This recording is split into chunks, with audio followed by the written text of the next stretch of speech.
అదే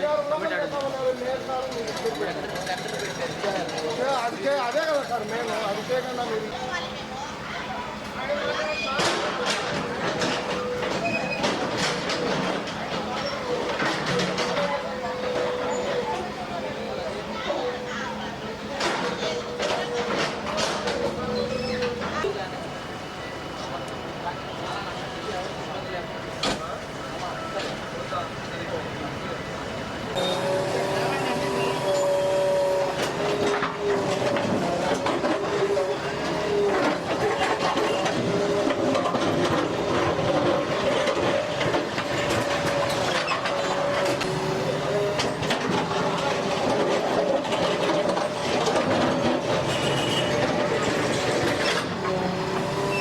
కడప మురుగునీటి పారుదల వ్యవస్థలో ప్రక్షాళనలో భాగంగా దాదాపుగా మాకు గౌరవ ముఖ్యమంత్రి గారు కూడా డ్రైన్స్ని డీసిల్టేషన్ రెగ్యులర్గా చేయిస్తూ ప్రజలకు ఏ అసౌకర్యం లేకుండా చూడాలని ఆదేశాలు ఇచ్చారు.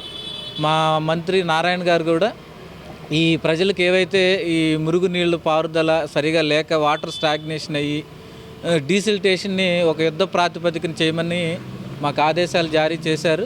దానికి అనుగుణంగా కడప నగరంలో వివిధ డివిజన్లలో మాకు వస్తున్న public grievance redressal system PGRS applications కానీ వారు కొన్న సమస్యలను బట్టి అన్నిటినీ కూడా మేము పరిష్కరించడానికి ఏవైతే ఎంక్రోచ్మెంట్స్ ఉన్నాయో డ్రైన్స్ మీద ఎవరు కూడా మెట్టు లాంటివి తాపలు అంటాం ఇక్కడ వాటిని కట్టినా ఉపేక్షించేది లేదని చెప్తూ ఈ ఏదైనా ఉంది అంటే ఇమీడియట్గా తీసి ఆ డ్రైన్స్కి సంబంధించి వాటర్ ఫ్లోయింగ్ అవ్వటం, ఆ వాటర్ ఎక్కడా కూడా నిలబడకుండా ఆ మురుగునీరు అనేది మనం బొగ్గవంకలోకి కలిసేదానికి కూడా ప్రయత్నం చేస్తున్నాం.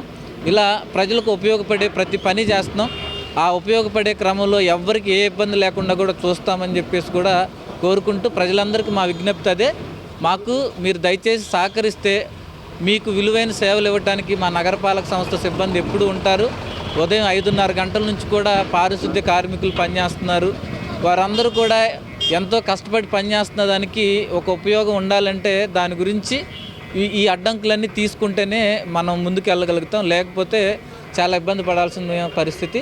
కాబట్టి ఈ ప్రక్షాళన మొదలైంది. కడప నగరం అంతా కూడా ఇలా మురుగునీటి కాలువలు ఏవైతే ఉన్నాయో వాటన్నిటిని కూడా మేము నీరు పారేదానికి చూస్తాం తప్పితే ఎటువంటి ఎంక్రోచ్మెంట్స్ ఏమన్నా సరే అది ఎవరైనా ప్రజలు గమనించాలి.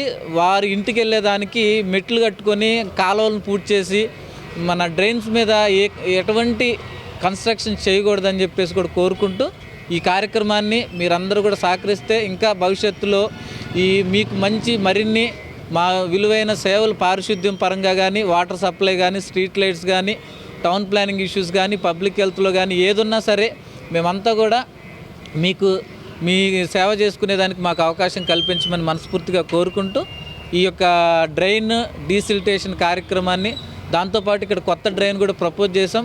కల్వర్ట్ కూడా ప్రపోజ్ చేసి 3 days టెండర్లో తీసుకున్నాం. రాబోయే రోజుల్లో కొత్త డ్రైన్తో పాటు కల్వర్ట్ కూడా కట్టి ఎటువంటి ఇక్కడ వాటర్ స్టాగ్నేషన్ లేకుండా చూసి ప్రజలకు విలువైన సేవలు ఇచ్చేదానికి మేము ఎప్పుడు ముందుంటామని చెప్పేసి కూడా మనం చేసుకుంటాం.